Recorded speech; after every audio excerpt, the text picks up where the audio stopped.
কি রে বেঙ্গি, কি হয়েছে তোর? বলরা, তুই প্রথমে গিয়ে দরজাটা লাগা। কিন্তু কি হয়েছে? আরে যা না। দাঁড়া দাঁড়া।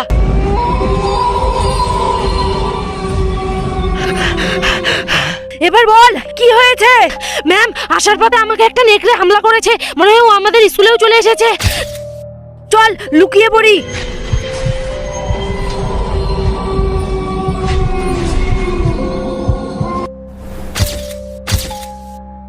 বেঙ্গি, তোর এখানে কি হয়েছে? আরে ম্যাম কিছু না তো। বল না কি হয়েছে? আরে ম্যাম, এটা না আমাকে নেকড়ে কামড়ে দিয়েছে। আমি শুনেছি যাকে নেকড়ে কামড়ায় সেও নেকড়ে হয়ে যায়। এটি দেখার আগে আপনি যদি একজন ভালো মানুষ হন, ভিডিওতে একটি লাইক দিয়ে চ্যানেলটাকে সাবস্ক্রাইব করে দিন, আর আপনার সুন্দর নামটি কমেন্ট বক্সে লিখে যাবেন। আরে এমনিতে আমার ভয় মুখ বেরিয়ে যাচ্ছে, আর তুই আরো ভয় দেখাচ্ছিস। এরপর আমাদের সঙ্গে কি হলো জানার জন্য কমেন্টে পার্ট 2 লিখো।